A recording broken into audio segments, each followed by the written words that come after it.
नमस्कार श्रोते हो. आशा करतो की तुम्ही सर्व कुशल मंगल आहात. आज आपण ऐकणार आहात गाणगापूरची पौराणिक कथा. गाणगापूर ग्रामीण श्री दत्तगुरू म्हणजेच प्रत्यक्ष देव आहे. गाणगापूरचे महात्म्य दिवसेंदिवस वाढतच आहे. येथे आलेले सर्व भक्त त्यांच्या संकटातून तारले जातात. येथे दर्शन मात्राने भक्ताची दुःखे, कष्ट, संकटे नाहीशी होतात. त्यामुळे या क्षेत्राला एक आगळेवेगळे महत्त्व आहे. भीमा अमरच्या संगमामुळे या स्थानाला कमालीचे नैसर्गिक सौंदर्य प्राप्त झाले आहे. भीमा अमरच्या संगम स्नान करून स्वयं दत्त गुरु दुपारच्या वेळेस निर्गुण मठात भिक्षेसाठी गुप्त रूपाने कोणत्याही रूपात उपस्थित असतात. नामस्मरणात तल्लीन झाल्यावर व विश्वास ठेवला तर देव दर्शन देतातच अशी भक्तांची श्रद्धा आहे. येथील चराचर देव गाणगापुरात घडलेल्या बऱ्याच लीला आहेत. एका शेतकऱ्यावर कृपा करून त्याला अमाप धान्याची प्राप्ती करून दिली, तर एका विणकऱ्यास एका क्षणात श्रीशैल मल्लिकार्जुनाचे दर्शन झाले.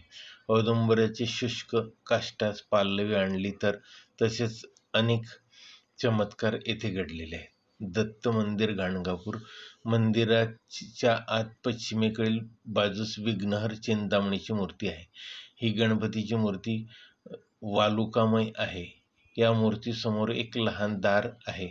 या दारातून आत गेल्यास एका गवाक्षातून त्रिमूर्तीचे दर्शन घडते.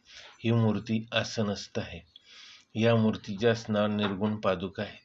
या तांबूस काळसर रंगाच्या गोलाकार अशा आहेत. गाणगापूर येथील औदुंबर वृक्षाचा महिमा संगमापासून वरती जाताना पवित्र औदुंबर वृक्ष आहे. या वृक्षामध्ये साक्षात दत्तप्रभूचा वास आहे असे म्हणतात. या ठिकाणी गणपतीची मूर्ती व पादुका स्थापित करण्यात आल्या आहेत. हजारो भाविक या औदुंबर वृक्षास प्रदक्षिणा घालून व्याधीमुक्त झालेले आहेत. भक्तांची सर्व मनोकामना पूर्ण करणारा हा औदुंबर वृक्ष आहे. गाणगापूरच्या परिसरात अष्टतीर्थ आहे. षटकुल तीर्थ, नरसिंह तीर्थ, भागीरथी तीर्थ, पापविनाशी तीर्थ, कोटी तीर्थ, रुद्रपाद तीर्थ, चक्रेश्वर तीर्थ व मन्मथर्थ तीर्थ. भागीरथी तीर्थालाच काशीकुंड असे म्हणतात. एका व्याख्येनुसार एका भक्ताने शंकराची आराधना करून त्यांना प्रसन्न केले व त्या भक्ताच्या इच्छेनुसार काशीची गंगा तिथे आणली असे म्हटले जाते. या पाण्यात स्नान केल्याने पापे नाहीशी होतात. या तीर्थात स्नान केल्याने काळमृत्यू, अपमृत्यू नाहीसा होऊन शतायुष्य प्राप्त होते. दारिद्र्य नाश होतो. सर्व पापे नाहीशी होतात. आत्मशुद्ध होऊन मोक्षप्राप्ती होते. काशी क्षेत्रातील गंगा स्नानाचे पुण्य मिळते. प्रयाग येथील त्रिवेणी संगम नद्यांच्या स्नानास फळ मिळते. जन्माचे दोष नाहीसे होतात. ज्ञानप्राप्ती होते. वंशवृद्धी होते. श्री क्षेत्र गाणगापूरचे दिव्य स्थळ भस्माचा डोंगर. भस्माचा डोंगर या दिव्य स्थळाचा एक विशेष महत्त्व आहे. येथील पवित्र विभूतीला भक्त घरी घेऊन जातात. हे येथील मुख्य गुरुप्रसाद आहे. श्री क्षेत्र गाणगापूरचे भस्म प्रसिद्ध आहे. येथे विश्व कल्याणासाठी ऋषी मुनींनी यज्ञ केले होते. याच यज्ञातील विभूती साठवून भस्माचा डोंगर झाला, म्हणून याला भस्माचा डोंगर म्हणतात. अजूनही येथून भक्त ही विभूती घेऊन जातात, तरी पण हा डोंगर तसाच आहे. हा भस्माने पिशाच्य बाधा दूर होते. हे संकटनाशन व आजार दूर करणारी, दृष्टीबाधा दूर करणारी भस्म आहे. येथून भक्त विभूती घेऊन जातात व कल्याणासाठी वापरतात. येथे दररोज हजारोच्या संख्येने भक्त आपल्या व्याधी दूर करण्यासाठी येतात. हे स्थान अत्यंत जाज्वल आहे, त्यामुळे येथे पवित्र ठेवणे बंधनकारक आहे. पिशाच्य विमोचनाचे हे महातीर्थ आहे. भक्तांना येथे साक्षात दत्ताचे दर्शन घडते. निर्गुण पादुका मंदिर, श्री गुरूंचा मठ हे गाणगापूर गावच्या मध्यभागी वाड्यासमोर मंदिर आहे. मंदिराच्या पूर्वी आणि पश्चिम भागास 2 महाद्वार आहे. नगारखाना पश्चिमी द्वारला असून त्रिकाळ पूजेचा वाजवला जातो. श्री निर्गुण पादुका मंदिराच्या पूर्वेस महादेव, दक्षिणेस औदुंबर व त्याचा खालील बाजूस गणपती, महादेव आणि पार्वती यांची मूर्ती आहे. पश्चिमेस अश्वस्थी वृक्ष आहे. वृक्षाजवळ नागनाथ, मारुती आणि तुळशी वृंदावन आहे. मठाच्या दक्षिण भागी श्री गुरु पादुकांच्या गाभाऱ्यासमोर सभामंडप आहे. नित्य पहाटे 3 वाजता काकड आरती होते. नंतर 5:30च्या सुमारास कर्पूर आरती होते. 6:30 वाजता तीर्थ आरती होते.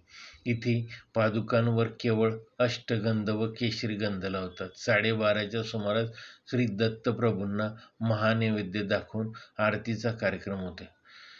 सायंकाळी दिवे लागल्यावर 7 ते 9:30 पर्यंत श्री दत्तगुरूंची पालखी निघते.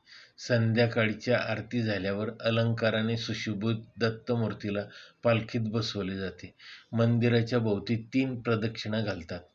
भजन करुणात्रिपदी पद अष्टक शेजार्थी म्हणत म्हणत सेवेकरी चालतात. नंतर तीर्थप्रसादाचा वाटप होतो. श्री क्षेत्र गाणगापूरला साजरे केले जाणारे उत्सव आषाढ शुद्ध पौर्णिमेला म्हणजे श्री गुरुपौर्णिमेला श्री व्यासपूजा साजरी करतात.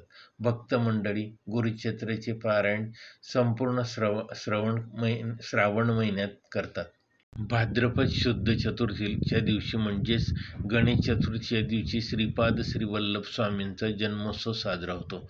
दसऱ्याच्या दिवशी सीमोल्लंघनासाठी श्रीची पालखी सायंकाळी श्री कल्लेश्वर मंदिरात जाते. अश्विन वद्य द्वादशीला श्रीपाद श्री वल्लभ स्वामींचा अवतार समाप्तीचा उत्सव साजरा केला जातो. नरक चतुर्दशीच्या दिवशी सर्व भाविक भक्त अष्टतीर्थ स्नान करण्यासाठी जातात. कार्तिक पौर्णिमेच्या दिवशी श्री दत्तप्रभूंची पालखी संगमावर जाते. रात्री भजनाचा व नामस्मरणाचा गजर केला जातो. मार्गशीर्ष शुद्ध चतुर्थीला दत्त जयंती निमित्त मोठा उत्सव होतो. दुपारी 12 वाजता दत्त जन्म साजरा करण्यात येतो.